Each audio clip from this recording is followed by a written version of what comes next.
జయ శుభకర వినాయక శ్రీకాణి భాగవర సిద్ధి వినాయక. నమస్కారం.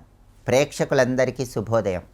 ఈనాటి శుభయోగం శీర్షికన గురువారం సందర్భంగా గానుగాపూర్ క్షేత్రంలో ఉన్నటువంటి అష్టతీర్థాల వైభవం ఏంటో, ఈ అష్టతీర్థాలలో ఒక్కొక్క తీర్థంలో స్నానం చేస్తే ఎటువంటి సత్ఫలితాలు కలుగుతాయో, ఒక్కొక్క తీర్థం వెనుక ఉన్నటువంటి అద్భుతమైన రహస్యాలేంటో పరిశీలిద్దాం.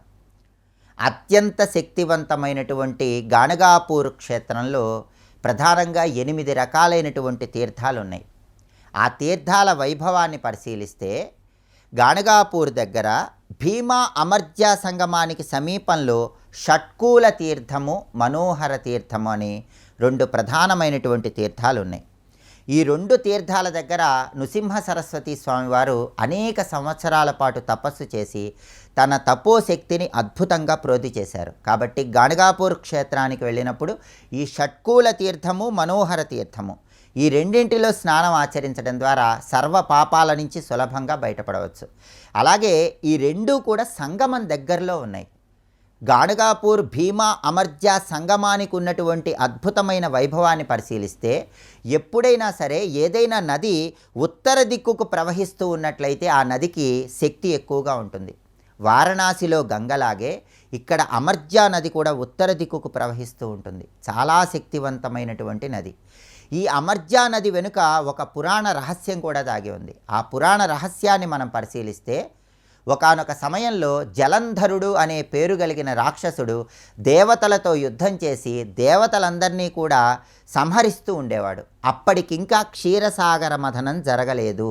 కాబట్టి యుద్ధంలో మరణించినటువంటి దేవతలను తిరిగి బ్రతికించటానికి దేవేంద్రుడు, దేవతలు అందరూ కూడా పరమేశ్వరుడి దగ్గరకు వెళ్ళి ప్రార్థిస్తే పరమేశ్వరుడు ఒక శక్తివంతమైనటువంటి జలాన్ని సృష్టించి ఆ జలాన్ని ఒక పాత్రలో ఉంచి దేవేంద్రుడికి ఇస్తాడు. అప్పుడు యుద్ధంలో మరణించినటువంటి దేవతలందరి మీద పరమేశ్వరుడు ఇచ్చినటువంటి ఆ పాత్రలో ఉన్న నీరు దేవేంద్రుడు చల్లుతూ ఉంటే దేవతలందరూ కూడా పునర్జీవితులయ్యేవాళ్ళు.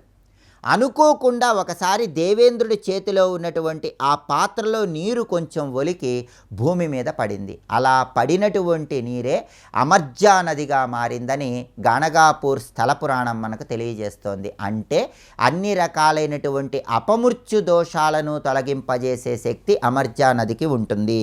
అందుకే అమర్జా నదిలో ఒక్కసారైనా స్నానం చేయాలి. భీమా అమర్జా సంగమంలో స్నానం చేయటం ద్వారా తీవ్రమైన అనారోగ్య సమస్యలు, అపమృత్యు దోషాల నుంచి సులభంగా బయటపడవచ్చు. అలాగే ఈ షట్కూల తీర్థము, మనోహర తీర్థము దాటి కొంచెం ముందుకు వెళ్ళినట్లయితే అక్కడ ఒక ఔదుంబర వృక్షం ఉంటుంది, అశ్వత్థ వృక్షం ఉంటుంది. నృసింహ సరస్వతి స్వామివారు ఆ అశ్వత్థ వృక్షం దగ్గర అనేక సంవత్సరాల పాటు తపస్సు ఆచరించారు. ఇప్పటికీ సంగమంలో ఆ అశ్వత్థ వృక్షం కింద ఎన్నో సంవత్సరాల పాటు నృసింహ సరస్వతి స్వామివారు ధ్యానం చేయటానికి సంకేతంగా ఒక చిన్న గూడు లాంటి ప్రదేశంలో స్వామివారి విగ్రహము, పాదుకలు ప్రతిష్ఠించారు. దాన్ని తప్పకుండా అందరూ దర్శనం చేసుకోవాలి. ఆ తర్వాత ఇంకొంచెం ముందుకు వెళితే సంగమేశ్వరాలయం అని ఉంటుంది. ఈ సంగమేశ్వరాలయంలో ఉన్నటువంటి పరమేశ్వరుడు ఎంతో శక్తిని కలిగి ఉన్నాడని, శ్రీశైల మల్లికార్జున స్వామి వారికి ఎంతటి శక్తి ఉందో ఇక్కడ సంగమేశ్వర స్వామి వారికి కూడా అంతే శక్తి ఉందని మనకి దత్త చరిత్ర తెలియజేస్తోంది. కాబట్టి గానుగాపూర్ క్షేత్రానికి వెళ్ళినప్పుడు సంగమేశ్వర ఆలయంలో ఉన్నటువంటి స్వామివారిని తప్పనిసరిగా దర్శనం చేసుకోవాలి. అక్కడ ఔదుంబర వృక్షాన్ని దర్శనం చేసుకుంటే చిరకాల మనోభీష్టాలన్నీ కూడా సులభంగా నెరవేర్చుకోవచ్చు. అదేవిధంగా గానుగాపూర్ అష్టతీర్థాలలో 3వ తీర్థము వారణాసి తీర్థము. ఈ 2 తీర్థాలను దాటి షట్కూల తీర్థము, మనోహర తీర్థాన్ని దాటి ఇంకా పైకి వెళితే వారణాసి తీర్థం అని ఒక శక్తివంతమైన తీర్థం వస్తుంది. ఈ వారణాసి తీర్థం వెనుక ఉన్నటువంటి అద్భుతమైన రహస్యాన్ని మనం పరిశీలిస్తే గానుగాపూర్కి సమీపంలో నాగేశం అనే పేరు కలిగిన ఒక గ్రామం ఉండేది. ఆ గ్రామంలో గోస్వామి అనే మహాభక్తుడు ఉండేవాడు. ఆ మహాభక్తుడు ఎప్పుడూ కూడా పరమేశ్వరుడి గురించి ధ్యానం చేస్తూ ఉండేవాడు.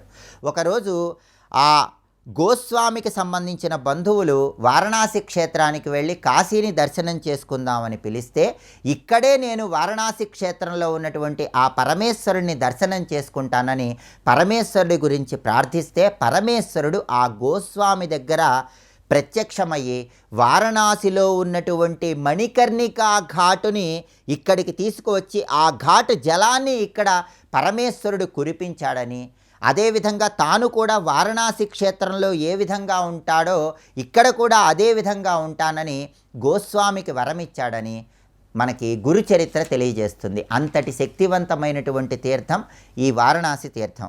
అందుకే ఎవరైనా సరే గాణగాపూర్ క్షేత్రానికి వెళ్ళినప్పుడు ఈ వారణాసి తీర్థంలో స్నానం చేస్తే కాశీలో మణికర్ణికలో స్నానం చేసిన అద్భుతమైన ఫలితం కలుగుతుంది.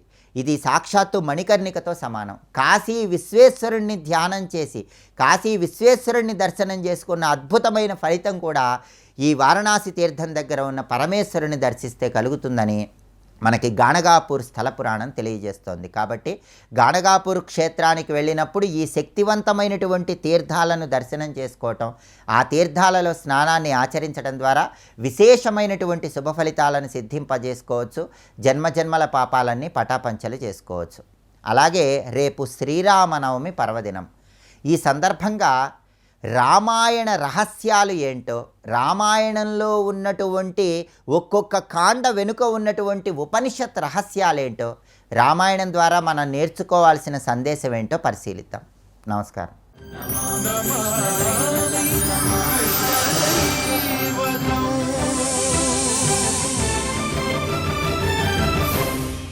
యజ్ఞస్వరూపుడు అగ్ని భుక్ అన్నక్కడ యజ్ఞస్వరూప.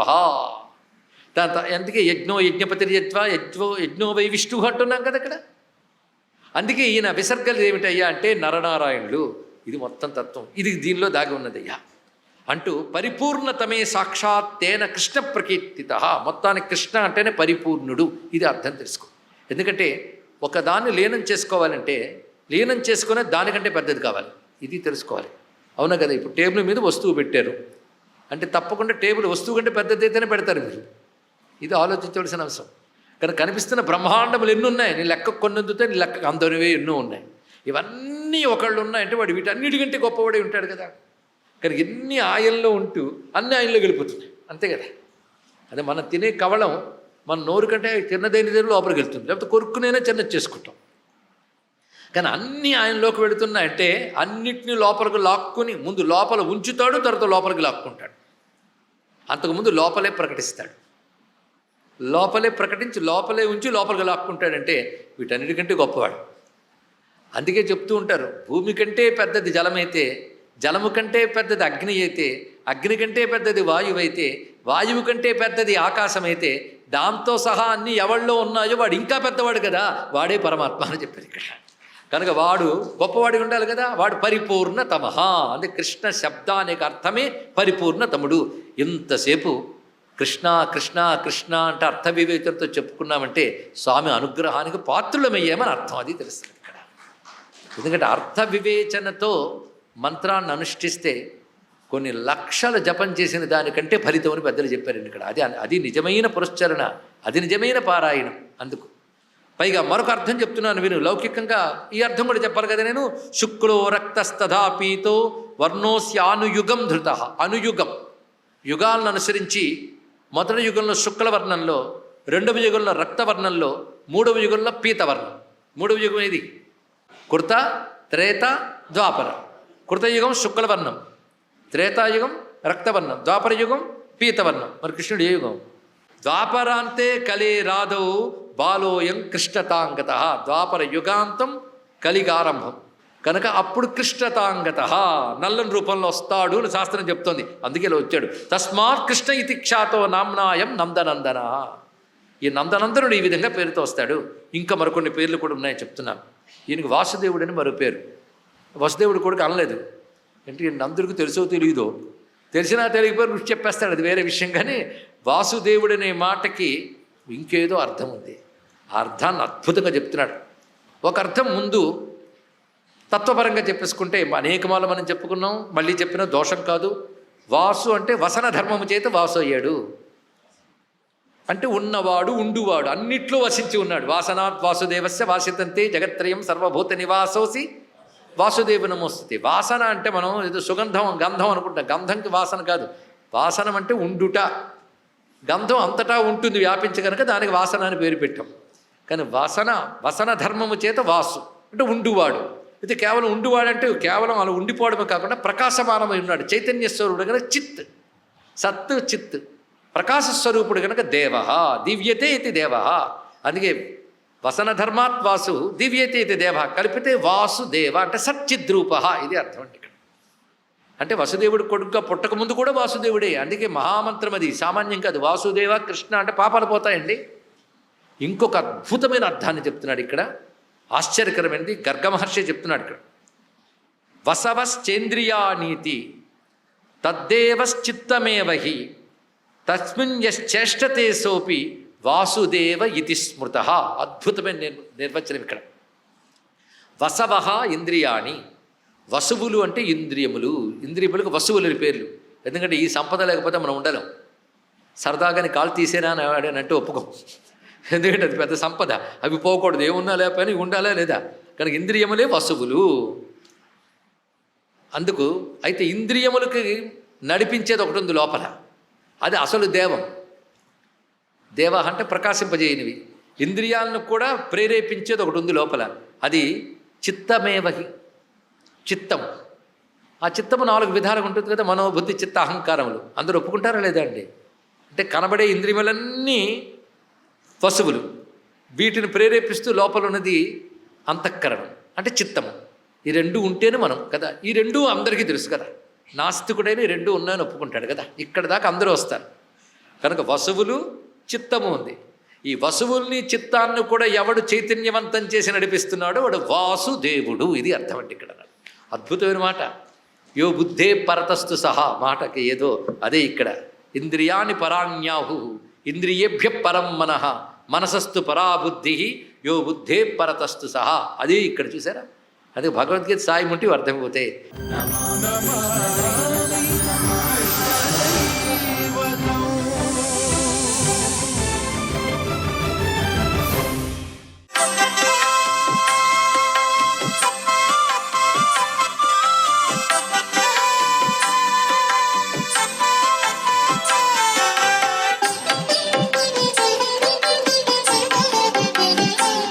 ఓం నమో నారాయణాయ, ఓం నమశివాయ, శ్రీమాత్రే నమః. ఈరోజు ఒంటిమిట్ట కోదండరామస్వామి ఆలయంలో బ్రహ్మోత్సవాలు ప్రారంభమవుతున్నాయి.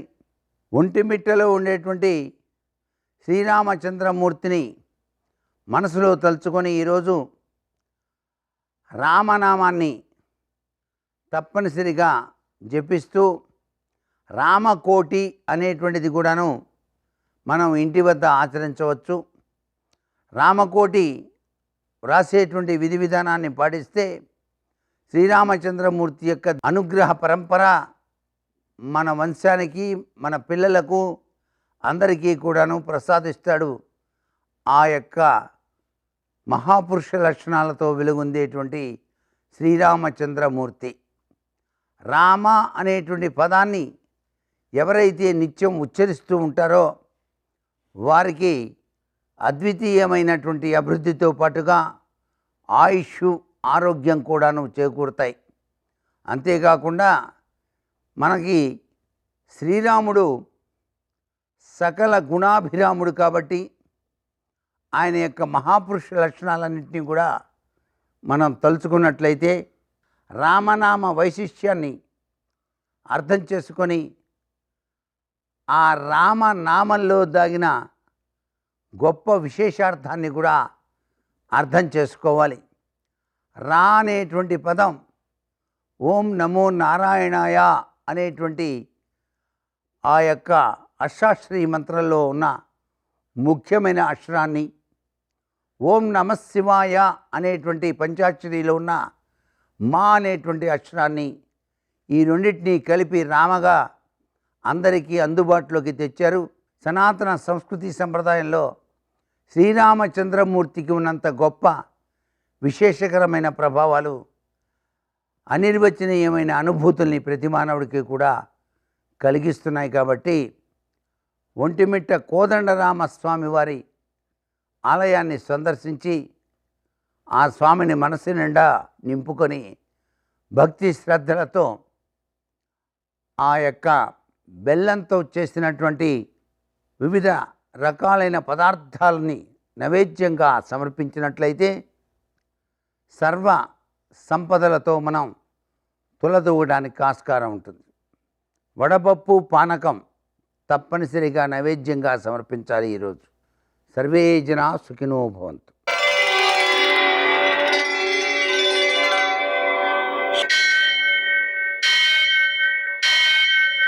सहस्रशीर्षं देवं विश्वाक्षं विश्वशम्भुवं विश्वं नारायणं देवमक्षरं परमं पदं विश्वतः परमां नित्यं विश्वं नारायणगुं हरिं विश्वमेवेदं पुरुषस्तद्विश्वमुपजीवति पतिं विश्वस्यात्मेश्वरं शाश्वतं शिवमच्युतं नारायणं महाज्ञेयं विश्वात्मानं परायणम् सूर्यशौर्यमथेन्दुरिन्द्रपदवी सन्मङ्गलं मङ्गलम्. నమస్తే భగవన్ దేవదత్తాత్రేయ జగత్ప్రభో సర్వబాధా ప్రశమనం కురు శాంతం ప్రయచ్చమే. నేటి కాలమాన విశేషాలను గమనిద్దాం.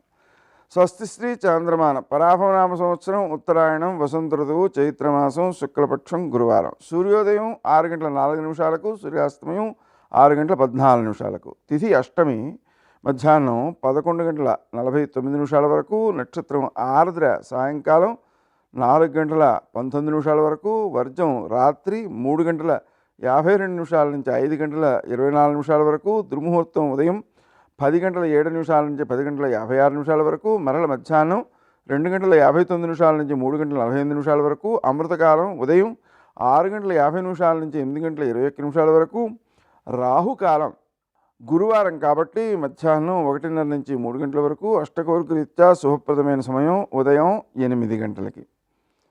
నేటి విశేషం స్మార్త శ్రీరామనవమి. ఈటీవీ ప్రేక్షకులకు శ్రీరామనవమి శుభాకాంక్షలు. ప్రత్యేకించి ఈ రోజున మనకు ఉదయం 8 గంటలకు అష్టకౌర్క రీత్యా శుభప్రదమైన సమయం ఉంది. దానితో పాటుగా అమృతకాలం కూడా ఉంది. కాబట్టి ఎవరైతే మందులు కొనుక్కోలేని వాళ్ళు ఉంటారో వాళ్ళకి మందులు అందించడం ద్వారా అమృతప్రాయమై వారికి ఆరోగ్యం కలగడంతో పాటుగా మనకు కోటి గోదానములను, కపిల గోదానములను చేసిన ఫలితం 1,000,000 రెట్లై వస్తుంది అని చెప్పారు శాస్త్రంలో. అందుకని ఔషధ దానానికి ఇది చాలా విశిష్టమైనది.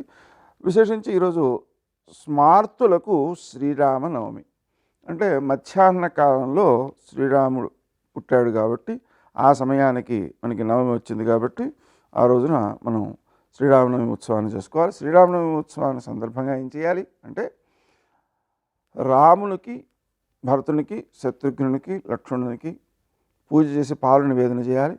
కౌసల్య, సుమిత్ర, కైకేయి వీరు ముగ్గురికి కాయం నివేదన చేయాలి. కాయం అని మనకు ఆయుర్వేదపు షాపులలో అమ్ముతుంటారు. దాన్ని నివేదన చేయడం మంచిది. నివేదన చేసిన తర్వాత అది కనుక తిన్నట్లయితే సంతానం కలగాల్సిన వాళ్ళకి సంతానం కలుగుతుంది అని చెప్తారన్నమాట. అలాగే దశరథునికి పళ్ళు నివేదన చేయాలి. ఆ తర్వాత మధ్యాహ్న కాలంలో కళ్యాణం చేయాలి. తరువాతి రోజు పట్టాభిషేకం చేయాలి. ఆ విధంగా కనుక ప్రతి రోజు చేసినట్లయితే, ప్రతి సంవత్సరం చేసినట్లయితే మనకు రామరాజ్యం సిద్ధిస్తుంది అనేటువంటిది శాస్త్రీయమైన నియమం అన్నమాట. అలాగనే ఈరోజు ఒంటిమిట్ట కోదండ రామాలయంలో బ్రహ్మోత్సవాలు ప్రారంభిస్తారు. ఆ విధంగా బ్రహ్మోత్సవాలు ప్రారంభించి 5 రోజుల పాటు చేస్తూ ఉంటారన్నమాట.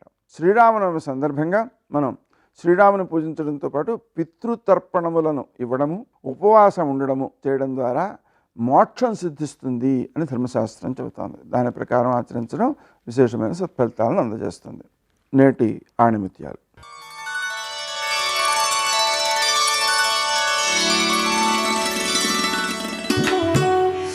చెరగని భక్తి, చెదరని అణుకువతో ముందుకు సాగిపోవాలి.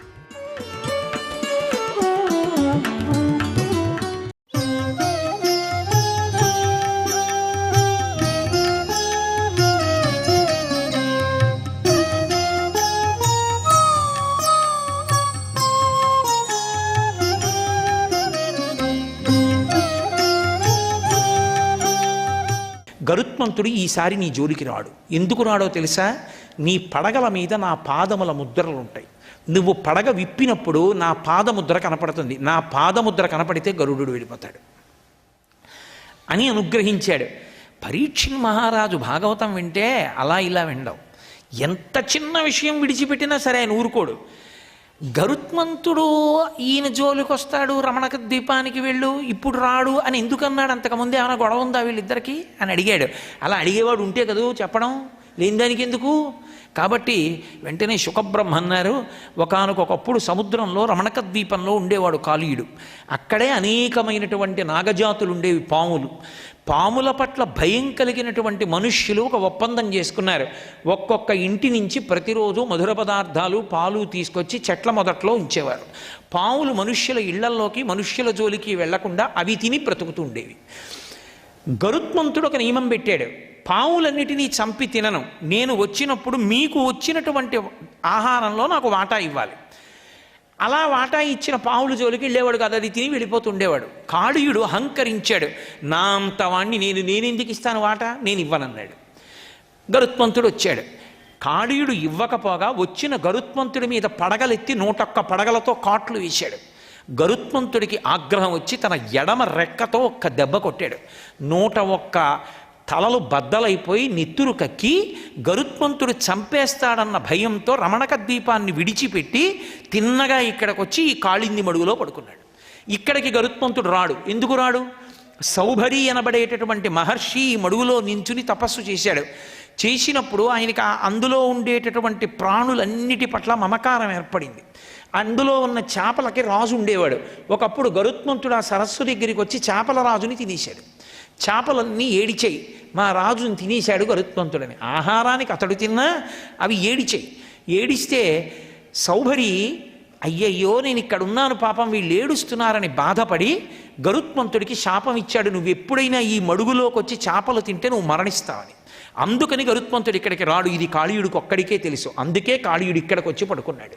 కానీ ఇక్కడ గోపాల బాలురు, ఆవులు, దూడ వస్తాయి, అందుకని వెనక్కి వెళ్ళిపోవు.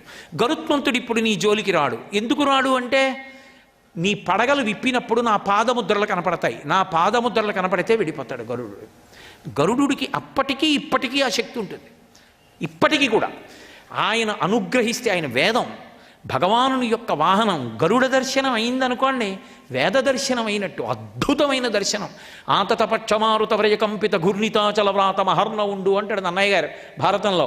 ఆయన రెక్కలు విప్పి వస్తుంటే వేదముల యొక్క నాదములు వస్తుంటాయి. కాబట్టి ఆయన ఈశ్వర భావనలు అందుకుంటూ ఉంటాడు. మహానుభావుడు గరుత్మంతుడంటే, ఆయన పేరు ఉచ్చరించడం చాలు. కాబట్టి నా పాదములు చూస్తే గరుడు నిన్నేమి చేయడు, వెళ్ళిపోమన్నాడు. అప్పుడు అనేక మార్లు కృష్ణుడికి ప్రదక్షిణం చేసి నమస్కారములు చేసి ఈ కాళీయుడు, కాళీయుని యొక్క సంతానము, భార్యలు, బంధువులు అందరూ కలిసి ఆ కాళింది మడుగుని విడిచిపెట్టి రమణక ద్వీపానికి వెళ్ళిపోయారు. గరుత్మంతుడు వాళ్ళ జోలికి వెళ్ళలేదు. కృష్ణ భగవానుడు అన్నాడు, వాళ్ళు బయలుదేరిపోయే ముందు, నిన్నునే శాసించిన కథ నేడును రేపును మనమున చింతించి ప్రవచించిన మనుజులు నీ భయమును పొందరిందు విష విజయముతోన్. ఎప్పుడైనా సరే ఈ కాళీయమర్దనం అనబడేటటువంటి ఘట్టాన్ని ఉదయం వేళ కానీ, సాయంకాలం ప్రదోష వేళ కానీ ప్రవచనం చేసిన, కాళీయమర్దనాన్ని విన్నా, కాళీయమర్దనాన్ని చదువుకున్నా వాళ్ళకి విషభయం ఉండదు. విషభయం ఉండదు అంటే ఇహమునందు వాళ్ళని పాములేమీ చెయ్యవు అని. అంటే నా ఉద్దేశం ఇది వీని పుట్టలో చేతులు పెట్టమని కాదు, ఆపదలు రావు అని. 2 విష విజయముతో అన్న మాటకు అర్థం ఏమిటంటే, కాళీయుడు ఎక్కడో ఉండడు, ఇక్కడే ఉంటాడు.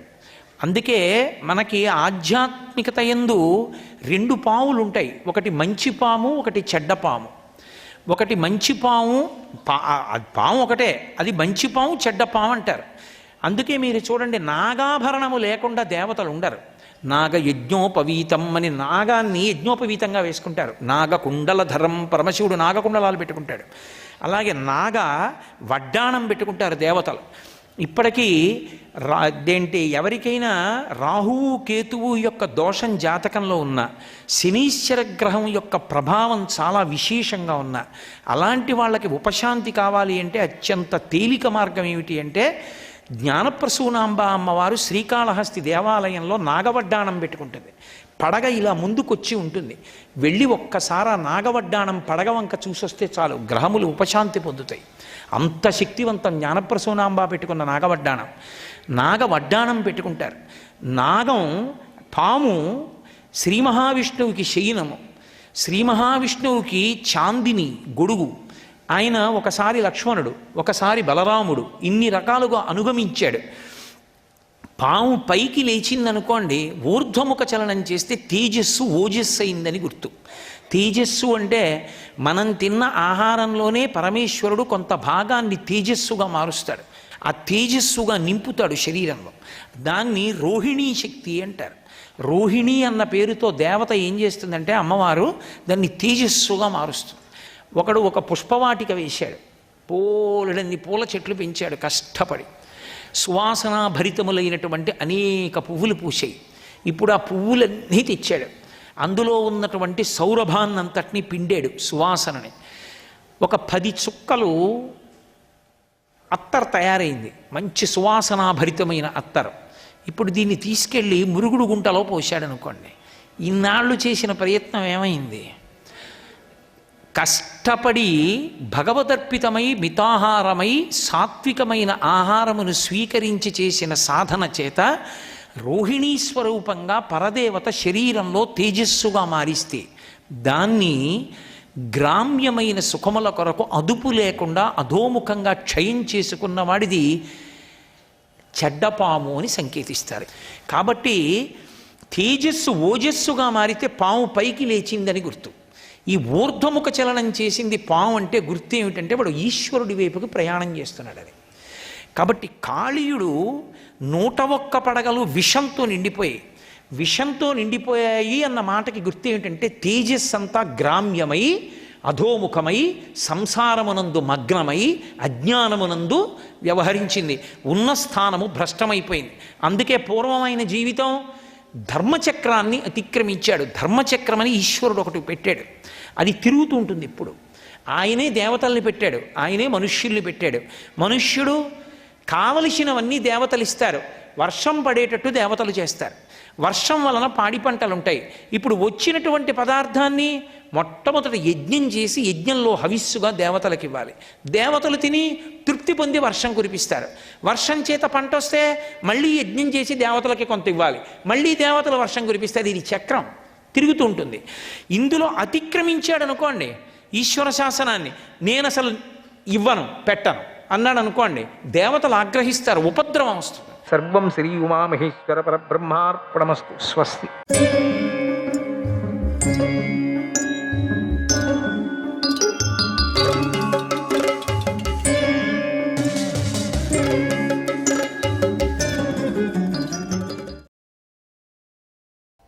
ఈ అధ్యాయంలోనే ధర్మాత్ములైనటువంటి పాండవులకు శ్రీకృష్ణుడి దర్శనం కలిగింది. ధర్మరాజు మాట విని పాండవులంతా మౌనం వహించారు. సరిగ్గా ఆ సమయంలో శ్రీకృష్ణుడు బలరాముడితో కలిసి పాండవులు నివసిస్తున్న కుమ్మరివాడింటికి వచ్చారు. ధర్మరాజు చుట్టూ వెలిగిపోతున్నటువంటి అగ్నులాగా ఉన్నటువంటి పాండవులను చూసి శ్రీకృష్ణుడు కృష్ణో హమస్మీతి నిపీడ్య పాదౌ యుధిష్ఠిరస్యాజ మీఢస్య రాజ్ఞః యుధిష్ఠిరస్యాజ మీఢస్య రాజ్ఞః. ధర్మాత్ముడు అజమీడ వంశంలోని వాడు అయినటువంటి ధర్మరాజు పాదాలు పట్టుకొని నేను కృష్ణుణ్ణి అని నమస్కారం పెట్టాడు. బలరాముడు తన పేరు చెప్పి ధర్మరాజును అభినందించాడు. పాండవులు వారిని అభినందించారు. తర్వాత బలరామకృష్ణులు కుంతీదేవి పాదాలకు నమస్కారం చేశారు. తర్వాత ధర్మరాజు వారి క్షేమాన్ని అడిగి ఆశ్చర్యపోతూ కృష్ణుడితో, కృష్ణ, మేము రహస్యంగా నివసిస్తున్నాం కదా, మా గుట్టు ఎట్లా పట్టావు? నువ్వు సర్వంతరేమో పట్టచ్చు, మమ్మల్ని ఎలా తెలుసుకున్నావు అని అడిగాడు. కృష్ణుడు చిరునవ్వులను చిందిస్తూ, రాజా, అగ్ని ఎంతగా దాగి ఉన్నా చూడండి వీళ్ళ మీదే పెట్టాడు మహిమను. కనిపిస్తూనే ఉంటుంది కదా, తెలుస్తూనే ఉంటుంది కదా, అగ్నిని దాచగలిగే వారే లేరు కదా. అలాగే అగ్ని వంటి పరాక్రమం మీలో ఉంది కదా, అది మిమ్మల్ని మించి ఏ మానవుల్లోనూ లేదు. అదృష్టమే మీ మీ మీ మీ వెంటుంటే మీరు శత్రువులను పెట్టిన బాధలన్నీ సహించారు. మీరు శత్రువులు పన్నినటువంటి వల నుండి సురక్షితంగా బయట కూడా పడ్డారు. సంతోషం. భయంకరమైనటువంటి లక్క ఇంటి మంటల నుండి మీరు తప్పించుకున్నారు. పాపిష్ఠుడు, దుష్టుడు అయినటువంటి దుర్యోధనుడు తన మంత్రితో కలిసి చేసినటువంటి కుట్ర ఫలించలేదు, విఫలమైపోయింది. మిమ్మల్ని చంపాలనే కోరిక అతడికి ఇంకా తీరలేదు. భద్రం వస్తు నిహితం యద్గుహాయాం వివర్ధధ్వం జ్వలనా ఇవైధమానాః ఇవైధమానాః. మా అంతరంగంలో నింపుకున్నటువంటి శుభం మంగళం మీ అందరికీ జరుగుగాక. మీరు ఎప్పుడూ అగ్నిహోత్రాల్లాగా వృద్ధి చెందుతూ ఉండెదురుగాక. ఇప్పటి వరకు మిమ్మల్ని ఏ రాజులు గుర్తుపట్టలేదు. అంత పెద్ద సభ జరిగింది కదా అక్కడ, ఎంతమంది రాజులు వచ్చారు. మీ సంగతి అంతా రాజులకు తెలుసు కదా, మీ పుట్టక కూడా తెలుసు కదా, మీ నడక తెలుసు కదా, మీరుండేదంతా తెలుసు కదా, మీ గుర్తులు తెలుసు కదా. అయినా ఎవరు గుర్తుపట్టలే. ఎందుకంటే బ్రాహ్మణ వేషంలో ఉన్నారు, బ్రాహ్మణ సభలో కూర్చున్నారు, మీరు బ్రాహ్మణుల పిల్లలతో కలిశారు, అట్లనే ఉన్నారు కూడా. ఏ రాజులు గుర్తుపట్టలేరు. అది సంతోషం. ఇక మేము మా శిబిరానికి వెళతాం సెలవు అని ధర్మరాజు యొక్క అనుమతిని తీసుకున్నాడు. బలరాముడితో కలిసి శ్రీకృష్ణుడు పాండవుల దగ్గర నుంచి వెళ్ళిపోయాడు. శ్రీకృష్ణాయ పరమాత్మనే నమః. అర్జునుడు ద్రౌపదిని గెలుచుకున్నాడు. తర్వాత భీమార్జునులు ద్రౌపదిని వెంటబెట్టుకొని తాము నివసిస్తున్నటువంటి కుమ్మరి ఇంటికి వెళుతున్నారు. ఆ సమయంలో దుష్టద్యుమ్నుడు రహస్యంగా వారు వెనకే వెళ్ళాడు. వారికి తెలియకుండా వారు నివసిస్తున్నటువంటి ఇంటికి చేరి రహస్యంగా తన సేనలను నలువైపులా ఉంచాడు. తాను కూడా గుప్తంగానే వారింటి వద్ద దాక్కొని ఉన్నాడు. సాయంకాలమైంది. పాండవులు నలుగురు భిక్ష తెచ్చి ధర్మరాజుకి ఇచ్చారు. అప్పుడు కుంతి చాలా పెద్ద భిక్ష, ఇంత భిక్ష ఏం కాదు, చాలా ఒక బండెడు భిక్షలాగా. అప్పుడు కుంతి ద్రౌపదితో ఇలా అంది, ఓ కళ్యాణి, ఆ అన్నం తీసుకో, అందులో ఒక భాగాన్ని దేవతలకు నివేదించు, మరొక భాగాన్ని బ్రాహ్మణులకు భిక్షగా పెట్టు. బ్రాహ్మణులు ఉన్నారు బయట, అన్నం కోసం మనలను ఆశ్రయించుకున్న వారికి కొంత భాగం పెట్టు. మిగిలిన దానిలో సగం చేసి ఒక భాగాన్ని పక్కన పెట్టు. మిగిలిన సగంలో మళ్ళీ 6 భాగాలు చెయ్యి. ఈ 6 భాగాల్లో 4 భాగాలను నా నలుగురు కొడుకులకు పెట్టు. నాకొకటి పెట్టు, నీకొకటి వడ్డించుకో. ఇలా 6 భాగాలు పూర్తి అవుతాయి. అప్పుడు పక్కన పెట్టినటువంటి సగభాగం ఉందే, అడుగో, అతడికి పెట్టు. ఏనుగులాగా వృషభంలాగాను తెల్లగాను పెద్ద శరీరంతో ఉన్నటువంటి ఆ యువకుడు ఒక అన్నం ముద్ద ఎక్కువ తింటాడంతే. ఒక అన్నం ముద్దట, ఆ సగం భాగం. ఓ అమ్మ ప్రేమ కదా, ఎక్కడ పోతుంది. మా వాడు ఒక ముద్ద ఎక్కువ తింటాడు అంతే. అంటే అంత పెద్ద రాశి అది, అర్ధభాగం అది. ఎవరైనా చూస్తే ఆశ్చర్యపడాలి. అమ్మ చెప్తుంది ఒక ముద్ద అంట, ఒక ముద్ద ఎక్కువ తింటాడు. వాడికి భోజనం అంటే మహాప్రీతి, సగభాగాన్ని వాడికే పెట్టు అంది. ద్రౌపది సంతోషంగా నవ్వుకుంటూ కుంతీదేవి మాట పాటించింది. ఆమె చెప్పినట్లుగానే అందరికీ పెట్టింది. అందరూ అన్నం తిన్నారు. తర్వాత సహదేవుడు అందరూ పడుకోవటానికి దర్భలతో నేలపై శయనం ఏర్పాటు చేశాడు. వాటిపై అందరూ కృష్ణాజినాలు పరుచుకొని పడుకున్నారు. వారు దక్షిణ దిక్కుకు తలపెట్టుకొని పడుకుంటే వారి తలల వద్ద కుంతీదేవి పడుకుంది. వారి పాదాల చెంత ద్రౌపదీదేవి పడుకుంది. అందుకు ఆమె బాధపడలేదు. ఆమె మనస్సుకు అది కష్టం అనిపించలేదు. పాండవులను తిట్టుకోలేదు. పాండవులు మాత్రం ఆ రాత్రి సైన్యాధికారుల గూర్చి, దివ్యాస్త్రాల గూర్చి, రథాలు, ఏనుగులు, ఖడ్గాలు, గదలు, పరశువుల గురించి మాట్లాడుకున్నారు. ఆ మాటలను ద్రౌపది వింది. అక్కడ దాగి ఉన్నటువంటి దృష్టద్యుమ్నుడు కూడా విన్నాడు. అతడి చేత నియమించబడినటువంటి సైన్యం ద్రౌపది నేలపై పడుకోవటాన్ని కూడా చూసింది. దృష్టద్యుమ్నుడు తాను విన్న విషయాన్ని ద్రుపదుడికి చెప్పాలని త్వరగా తండ్రి వద్దకు వెళ్ళి విన్నదంతా చూసినదంతా చెప్పాడు. ద్రుపదుడికి వారు పాండవులని తెలియలేదు. దృష్టద్యుమ్నుడితో మన ద్రౌపది ఎక్కడికి వెళ్ళింది? ద్రౌపదిని ఎవరు తీసుకొని వెళ్ళారు? నా పుత్రికను క్షత్రియుడే గ్రహించాడా, లేదా ఇతరుడు ఎవరైనా పొందాడా? ప్రసిద్ధుడైన రాజు తన పిల్లను అర్జునుడంతటి వాడికి ఇస్తాడు కదా. నేను దురదృష్టవంతుణ్ణి. నిజం చెప్పు, నా పుత్రికను ఎవడు గెలుచుకున్నాడు? పాండుకుమారులు బతికే ఉన్నారా? ఈరోజు పాండురాజు యొక్క చిన్న కొడుకైన అర్జునుడే ధనుస్సును ఎక్కుపెట్టాడా? అర్జునుడే లక్ష్యాన్ని పడగొట్టాడా అని ద్రుపదుడు కంగారు పడుతూ దృష్టద్యుమ్నుడిని అడిగాడు. కూతురు క్షేమంగా ఉండాలని ఇదంతగా తండ్రి హృదయం తల్లెళ్ళింది. పాపం ఆరాటం పడింది, బాధపడింది. తల్లేం పడలేదు, తల్లి కిల్లి తినుకొని హాయిగా ఉంది. ఇంతటితో స్వయంవరము సమాప్తమవుతున్నది. శ్రీకృష్ణాయ పరమాత్మనే నమః. నా కుమార్తె ఎలా ఉంది అని ద్రౌపది క్షేమం గురించి ద్రుపదుడు అడిగాడు. అప్పుడు దృష్టద్యుమ్నుడు ఇలా సమాధానం చెప్పాడు. తండ్రి, ఇంటిని ఎక్కుపెట్టి లక్ష్యాన్ని పడగొట్టినటువంటి ఆ యువకుడికి విశాలమైన కన్నులున్నాయి. అతడు కృష్ణాజనాన్ని ధరించి ఉన్నాడు. దేవతల వంటి రూపం కలిగి ఉన్నాడు. లక్ష్యాన్ని ఛేదించిన వెంటనే ఎవరితోనూ కలవలేదు. ఒక్కడే వెళ్ళిపోతుంటే బ్రాహ్మణులే అతన్ని చుట్టుముట్టి అభినందించారు. అప్పుడు అతడు దేవతలు, మహర్షులు మధ్యలో నిలబడ్డ ఇంద్రుడిలాగా కనిపించాడు. ఎందుకంటే నాన్న లేరు సభలో.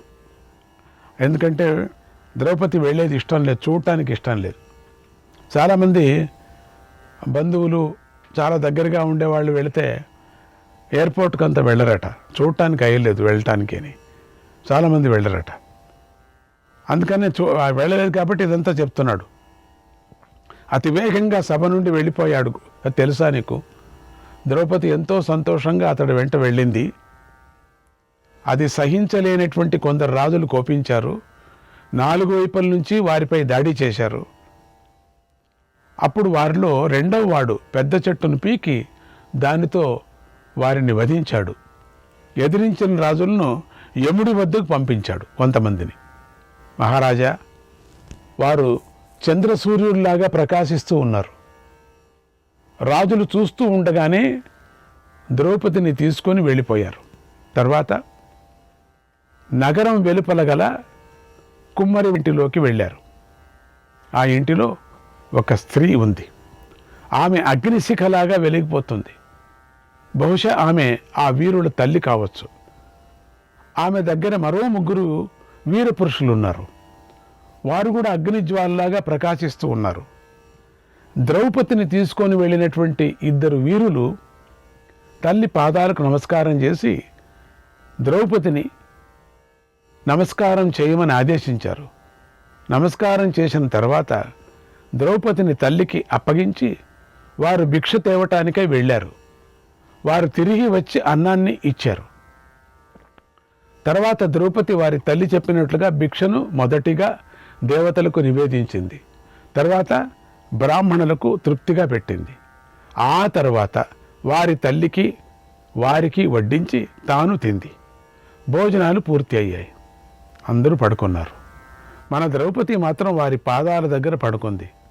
భూమిపైన దర్బలు పరిచి పైన కృష్ణాజన పరిచి పడుకుంది. నిద్రపోయే సమయంలో ఆ 5 వీరులు చిత్ర విచిత్రమైన కథలను చెప్పుకున్నారు. వారి మాటలను బట్టి వారు వైశ్యులు కారు, బ్రాహ్మణులు కారు, 4వ వర్ణం వారు కూడా కారు. నాకు తెలిసింది. వారు చేసే యుద్ధ వర్ణనలను బట్టి వారు క్షత్రియులేనని నాకు నిశ్చయమైంది, సందేహం లేదు. వారు కుంతీపుత్రులే. వారు లక్క ఇంటిలో అగ్ని నుండి తప్పించుకున్నారని విన్నాను. వారితో సంబంధం కలుపుకోవాలని అనుకునేటువంటి మన కోరిక ఇప్పుడు తీరబోతుంది అని నాకు అనిపిస్తుంది. ద్రౌపదిని గెలుచుకున్నవాడు బలంగా నారిని బిగించి ధనస్సును సిద్ధం చేసిన తీరును చూశాను. అసాధ్యమైన లక్ష్యాన్ని భేదించిన తీరును కూడా నేను చూశాను. వారి మాటలంతా నేను విన్నా. దీనిని బట్టి వీరు నాకు అనిపిస్తుంది, నాన్న వీళ్ళు కుంతీపుత్రులని పాండవులే అని నాకు బాగా తెలిసిపోయింది. బ్రాహ్మణ వేషంలో వారు దాగి ఉన్నారు అని నాకు నిశ్చయం అవుతుంది అన్నాడు. లేకపోతే ఏంటి అట్లా జరగటం? ఆ మాటలు విని ద్రుపదుడు శాంతించాడు, ఎంతో సంతోషించాడు. వారి గురించి ఇంకా తెలుసుకోవాలని పురోహితుడిని పిలిచి మీరు ఆ వీరుల దగ్గరికి వెళ్ళి మీరు పాండవ పుత్రులైన పాండవులేనా అని అడిగిరండి అని పంపించాడు. ఆ పురోహితుడు వారి వద్దకు వెళ్ళి వారిని అభినందించి ఇలా అన్నాడు, వీరులారా, ద్రుపద మహారాజు మీ గురించి తెలుసుకోవాలి అనుకుంటున్నాడు. లక్ష్యాన్ని పడగొట్టిన వీరుణ్ణి చూసి ఎంతో ఆనందించాడు. మీ గురించి, మీ కులగోత్రాల గురించి తెలపండి. మీ పరాక్రమంతో శత్రువుల గర్వాన్ని అణిచి ద్రుపదుడికి ఆనందం కలిగించండి. అనుచరులతో కూడినటువంటి మహారాజు గారి హృదయాన్ని ఆనందం కలిగించండి. పాండురాజు ద్రుపదుడికి ఇష్టమైన ప్రాణమిత్రుడు. అందుచేత ప్రియమైనటువంటి ఆ పుత్రిని ఆ పాండురాజుకు కోడలిగా చేయాలనేది ఆయన మనస్సులో చాలా కాలం నుండి ఉన్నటువంటి కోరిక. ద్రుపదుడి హృదయంలో అర్జునుడే ద్రౌపదిని ధర్మపురస్సరంగా పెండ్లాడనేటువంటి కోరిక ఉంది. నా కోరిక తీరితే నా పూర్వకర్మల ఫలాన్ని నేను పొందినట్లే అని భావిస్తున్నాడు. ఇది ఆయనకు కీర్తిని కలిగిస్తుంది, అయ్యా పుణ్యాన్ని కలిగిస్తుంది అని చూసిరమ్మన్నాడు. మేలును కలిగిస్తుంది అనుకున్నాడు అని ఆ పండితుడంతా చెప్పాడు. ఆ మాటలంతా విని ధర్మరాజు అక్కడికి వచ్చింది ద్రుపదుడి యొక్క పురోహితుడని గుర్తించి వినయశీలుడని గ్రహించి కూడా వీరు ద్రుపదుడి పురోహితులు, వీరికి ఘనంగా విశేషంగా ఆదర సత్కారాలు చేయండి, అర్ఘ్యపాద్యాలు సమర్పించండి అని భీముణ్ణి ఆదేశించాడు. భీముడు విధిగా పురోహితుడిని పూజించాడు. పురోహితుడెంతో ఆనందంగా పూజలంతా స్వీకరించి సుఖంగా కూర్చున్నాడు. అప్పుడు ధర్మరాజు ఆయనతో ఇలా అన్నాడట, అయ్యా, ద్రుపదుల వారు తన కోరిక ప్రకారంగా కన్యను ఇవ్వలేదు. లక్ష్యాన్ని భేదించిన వాడికే కన్యని ఇస్తానని శుల్కాన్ని నిశ్చయించాడు. ఆ ప్రకారంగా ఈ వరపురుషుడు లక్ష్యాన్ని ఛేదించాడు, ద్రౌపదిని పొందాడు. ఇంకొక విషయం ఉంది, గమనించండి. అప్పుడు రాజుగారు వర్ణాన్ని, శీలాన్ని, గోత్రాన్ని, వివక్షను కూడా చూడలేదు, పట్టించుకోలేదు. అప్పుడే అవన్నీ పెట్టలే. లక్ష్యాన్ని ఛేదించిన వాడికే కన్యనిస్తానన్నాడు. ఆ ప్రకారంగానే ఇతడు ద్రౌపదిని గెలుచుకున్నాడు. రాజుల సమక్షంలో ఇలా స్వయంవరం ధర్మబద్ధంగానే జరిగింది కదా.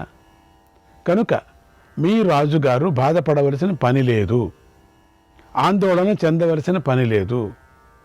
ఆయన మనస్సులో ఉన్నటువంటి కోరిక కూడా ఇప్పుడు తీరుతుంది. మేము ఈ రాజకన్యను పొంది అన్ని విధాలుగాను యోగ్యులమవుతాము, ఉత్తములమవుతాము, ఇది సత్యము. కాబట్టి తన కుమార్తె విషయంలో బాధపడనక్కర్లేదు. ఈ వరపురుషుడు లక్ష్యాన్ని ఛేదించకపోతే లోకంలో మరే నరుడు లక్ష్యాన్ని ఛేదించేవాడు కాదు అని ఇలా ధర్మరాజు ద్రుపద పురోహితుడితో మాట్లాడుతూ ఉండగా ద్రుపదుడు పంపించిన మరొక దూత అక్కడికి వచ్చి ఇలా అన్నాడు, శ్రీకృష్ణాయ పరమాత్మనే నమః.